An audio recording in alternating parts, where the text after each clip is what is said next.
అప్పులోడు phone చేస్తే మోగి మోగి ఆగిపోతది. అర్థమైందా? అప్పులోడు ఫోను చేస్తే మోగి మోగి ఆగిపోతది. లవర్ ఇచ్చిన మిస్సుడు నాలుగు చెప్పకుండా ఫోను చక్కడిపోతది. ఇప్పుడు మాయా చూడమ్మా చెల్లుకోడు మాయా మాయ చూడు మాయా చూడమ్మా మాయ చూడు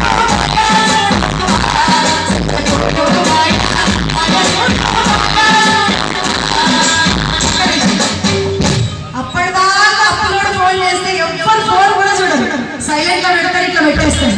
వాడికి ఎన్నిసార్లు చేసుకోవాలి. ఒక్కసారి లవర్ ఫోన్ వచ్చిందనుకో ఏమైతుంది? ఎవరు ఇచ్చిన సుడుగాలకు అంతేనా? ఎవరు ఇచ్చిన సుడుగాలకు తప్పకుండా సంవత్సరానికి వెళ్తుంది. మాయ చూడు మాయ చూడు